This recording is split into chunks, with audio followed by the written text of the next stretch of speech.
कपड़े धोने वाली बहू। शादी के पहले से ही विभा को कपड़े धोने का बड़ा शौक था। कभी नल के नीचे तो कभी तालाब के पास। अरे मेरी नीली वाली लुंगी नहीं दिख रही है। विभा की अम्मा, कहाँ रखी है लुंगी? अरे वो तो विभा ने परसों ही धोकर रखी थी आपकी अलमारी में, देखो वहीं होगी। वो ना मैंने आज धो दी, मुझे लगा कि गंदी हो गई होगी।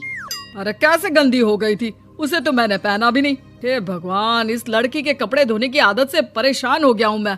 जितना तो घर में राशन नहीं आता, उससे कहीं ज्यादा डिटर्जेंट पाउडर का खर्चा है। इसकी शादी करवा दो, शादी जाए अपने घर में ही करे काम, फिर चाहे घर के कपड़े धोने हो या पूरे गांव के। हाँ ठीक बोल रही हो, देखता हूँ मैं कोई लड़का। वो दिन भी आ जाता है जब विभा को देखने लड़के वाले आ जाते हैं। लड़की मुझे अच्छी लगी। होने वाली सास कहती है, बेटी अगर कुछ पूछना है तो पूछ लो। वैसे तो हमारी लड़की बहुत ही शर्मीली है, जो बोल दो वो मान लेती है, इसे क्या पूछना होगा।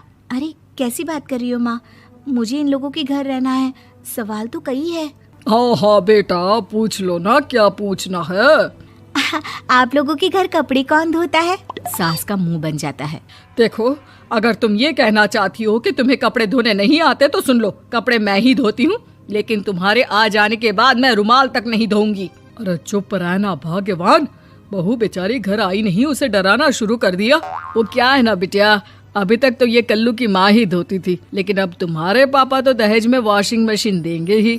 तभी विभा की माँ बोल पड़ती है, सवाल भी पूछा तो क्या। वैसे भाई साहब, मशीन की तो फिर भी कपड़े धोने की कैपेसिटी होती है। मतलब जो बिटिया दे रहे हैं ना विभा, इसे कपड़े धोने का बहुत शौक है। ये आप लोगों के क्या, आस पड़ोस गांव मोहल्ले सबके कपड़े धो दे और उफ तक ना करे। बाहर देखा नहीं आपने कितने कपड़े सूख रहे हैं? सब हमारी बिटिया ने ही तो धोए हैं। बस भी करो ना माँ, शर्म आ रही इतनी तारीफ सुनकर। और तो और एक दाग निकाल कर दिखाओ तो मान जाओ। हाँ अच्छा अच्छा, माफ करना बेटा, मैंने गलत समझा। हमें तो रिश्ता बहुत पसंद है। और ऐसे जुड़ जाता है रिश्ता कपड़े धोने का शौक रखने वाली विभा का। उसकी शादी हो जाती है कोयला फैक्ट्री में काम करने वाले कल्लू के साथ। शादी के बाद अचानक विभा चिल्लाती हुई सास के पास आती है। सासू माँ, अरे सासू माँ कहाँ है आप? ये तो धोखा है, धोखा दिया आप लोगों ने मुझे। इसे ससुर के चक्कर के बारे में पता चल गया। अरे तो उसमें तुझे क्यों धोखा मिला है? अरे नल में पानी नहीं आता, कपड़े कैसे कब धुलेंगे? अच्छा अच्छा, तू पानी नहीं आ रहा उसकी बात कर रही है। तो आपने क्या सोचा? कुछ नहीं। अच्छा, तेरी माँ ने कहा था कि कपड़े धोने का शौक है तुझे, याद आया मुझे।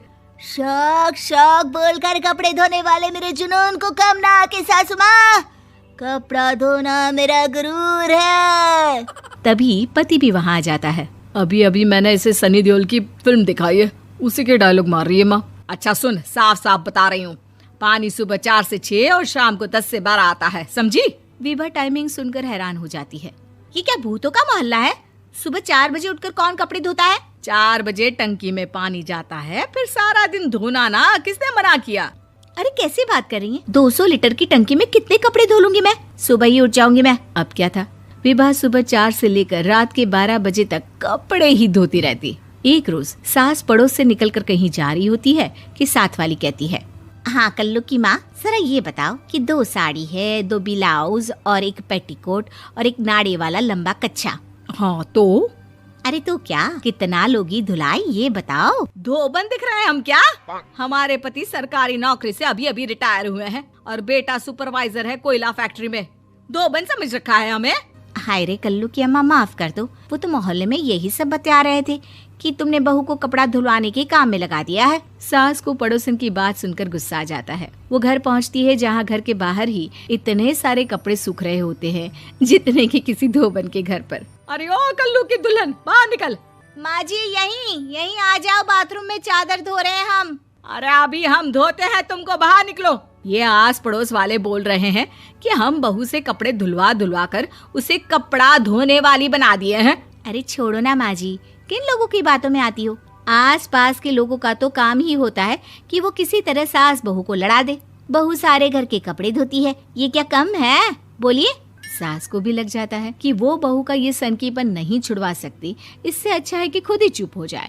एक रोज सास और बहू मंदिर जाते हैं, जहाँ सास की साड़ी वहाँ खड़ी भीख मांगने वाली से मिलती है। माँ जी क्या बात है, आपकी साड़ी उस भिखारन से कितनी मिल रही है ना? हाँ हाँ देखो तो, दोनों की साड़ी मिल रही है। क्या बात है कल्लू की अम्मा, तुम खुद को तो अफसर की बीवी बताती हो और ऐसी सिंपल सी प्लेन साड़ी पहनकर घूमती हो। सिंपल और प्लेन नहीं है ये साड़ी। तो क्या सोने के धागे से फूल बने हैं?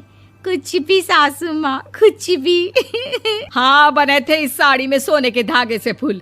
मेरे पति लेकर आए थे मद्रास से स्पेशली मेरे लिए 10,000 की। ताहे भाई साहब इस भिखारन के लिए भी सेम टू सेम साड़ी लेकर आए होंगे 10,000 की। सास उस वक्त तो कुछ नहीं कहती, लेकिन बहू के साथ घर आती है और अलमारी से एल्बम निकाल कर लाती है। ये साड़ी देख रही है, ये वही साड़ी है जिसे मैंने अभी पहना था।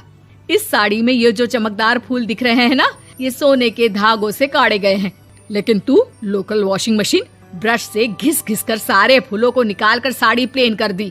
मुझे माफ कर दीजिए सासू माँ। और तो और, जब मैंने तुझे तेरी गलती के लिए कुछ नहीं कहा, लेकिन तूने तो सबके सामने मेरा मजाक ही बना दिया। क्यों? बहू को समझ में आ जाता है कि अब से उसका कपड़े धोना बंद।